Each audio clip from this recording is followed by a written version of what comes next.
Hello, my name's David Withers. I'm the Managing Director of Iseki here in the UK, and we're continuing our series of virtual demos where we're trying to bring you some of our products for you to be able to view at home when we can't come and visit you because of the coronavirus lockdown that we have. As ever, we're not breaking any of the protocols. This paddock is within walking distance of my house, and the person on the camera is a member of my household, so we're not doing anything against what the rules are. So we're going to share with you today some information about our SF range. So this is the SF235. We actually have a machine which is virtually identical to this, except for it's got a sub 25 horsepower engine. This one's actually got a 33 horsepower engine in it. So we're going to spend some time looking at this and seeing how it performs. One of the things you might notice immediately as you look at it is it's very short actually. It's around about 3 meters long, including the deck. That's because we've tucked the deck right in underneath there, which means that when you're doing trailer work, stuff like that, you've got a lot more room than if you've got a lot of weights on the back and the deck a lot further forward. So it's a very nice compact machine. The other thing you've probably just noticed immediately is that it's got this tool carrier on the back, which most of these type of machines don't have. So we're going to spend a little bit of time looking at that and then work our way forward. So let's have a look at our toolbox. So what we have here is our cargo box, toolbox. Now this isn't to carry sand and gravel and stuff like that around in, it's for carrying your tools. One of the things that we had feedback from contractors was, let's say you're mowing a large area and you're right at the far end, well, you won't have your strimmer with you or any other tools with you because they'll be locked in your van at the entrance to the park. So what this does is enable you to carry things like a strimmer. A lot of people will put a rubbish container here. They might have their own sandwiches in a sort of sealed box and coats and stuff like that. So you can take it with you when you go. And just to hold it in place, we often use these kind of little clamps. Just drill a couple of holes. You can just use a regular drill some holes, put the clamps in place, and then you can put, you know, whatever you need in the back there. It's a really useful feature to have. So the engine is tucked under this tool carrier. And so obviously we've got to make it so the tool carrier can get out of the way if we need to get out our engine. But in fact, a lot of the daily maintenance stuff, you don't have to tip this to get out. You may be able to see here, there's a little plate. I can pull that up. Here's the dipstick. You can see that the fuel filter is here, oil filter is here. I can top up my oil there, batteries easily accessible. So a lot of the daily maintenance I can actually do without tipping the tool carrier. But I'm going to show you how we do that. We just pull out this pin, little clip at the back, take that out. I've taken the one out the other side, and then we just lift that up, and it's got some assister rams you can see there. And now that's it. The toolbox is now pushed right up out of the way, and we can now get at our engine here. So now we've got our tool carrier up out of the way. We now just got to lift this up. Again, we've got a little strut there that helps that come up, and it reveals the engine with great access, as you can see all round. This is the 3-cylinder 32.5 horsepower Iseki engine I mentioned earlier. You can just see a fan here. That's actually keeping the oil cool. There's an oil cooler here. The main radiator fan is actually an electric fan, and that's great because it enables us to reverse the airflow, which blows all the chaff out periodically. Air cleaners at the back, oil filters at the back. It's really easy to get at everything.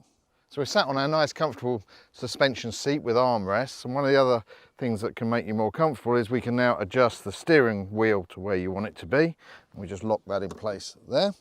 So now you can see the controls all laid out, pretty simple. Lights and indicators here, because you may have noticed we've got road lights as standard. Mirrors are here, good visibility from those. And all we've got in terms of controls is this one here, which turns the deck on and off. We have a hazard warning light and the main lights there. Other than that, you can kind of see I've got a great view forwards and can see exactly where I'm going. So pretty simple controls we have here. We've got a twin pedal hydrostatic control at the front. One of the nice features there is it's actually got auto throttle on it. So when you're driving along in transport, as you press the accelerator down, so the engine will rev up. When you are cutting though, you do need to use your hand throttle, and we want to put that in full speed there. This lever lifts and lowers whichever implement you have on the front there. And the final thing is this lever here. This machine is four-wheel drive. It's got an intelligent system on it. If it notices a wheel is slipping, it will push itself into four-wheel drive. But if you wanted to put it into permanent four-wheel drive, you can do so by pulling that lever up. So really simple, straightforward set of controls. So this machine is fitted with a 60-inch rear discharge deck.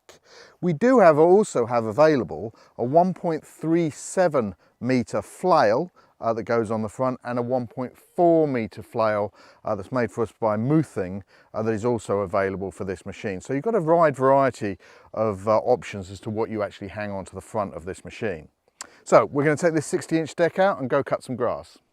So I think you'd be pretty disappointed if your playing field looked like this, but obviously this is one of the paddocks here. We're going to go and give it a run up and down here, give it a cut, and then we're going to go and do some roadside verges as well. So let's see how we get on here.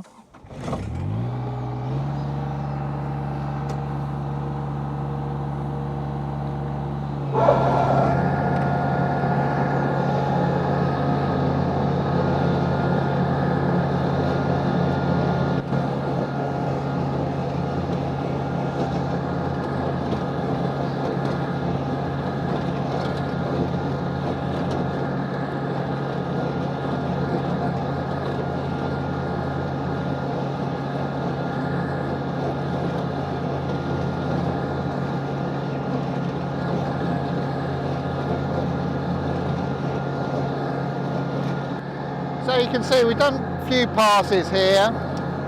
It's amazing actually how even the discharge is. If you just look at the grass as we left it behind, we're cutting this kind of tufty, lush stuff that's maybe 9-10 inches.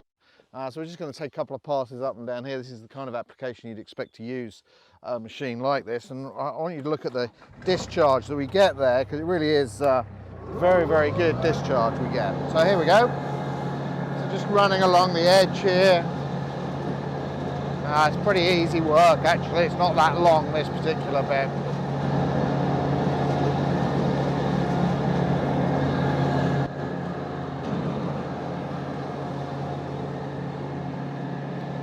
So now we're coming back up the other side.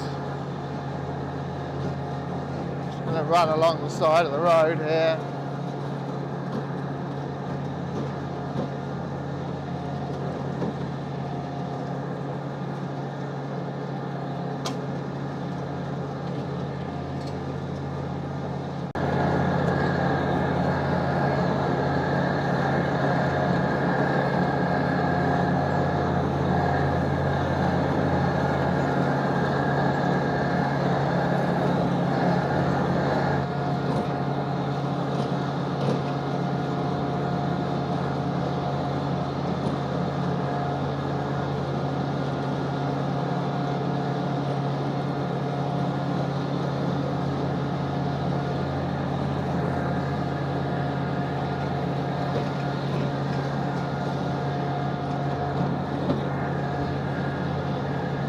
So one of the things that's really great is, as well as being able to process a huge amount of grass in one go, as you saw over on the paddock there, look at the way that the grass is discharged. We get a really lovely even discharge, even when it's relatively long and damp like that. So it's ideal for these kind of applications alongside roads, playing fields and areas such as that. So that's our SF235 machine. I hope you enjoyed the video and was impressed by the performance of the machine as we were here. Don't forget there's also the SF224, which is exactly the same except for with that sub 25 horsepower engine. So for those of you who've got an Iseki product or are thinking about getting one, don't forget our dealers are still open even during this difficult time. If you need parts or service or any kind of support, they're there and they're able to do that and deliver that to you in a safe and responsible manner. We've enjoyed making these videos. I hope you've enjoyed it as well, and wish you all the very best and hope you stay safe. Thank you.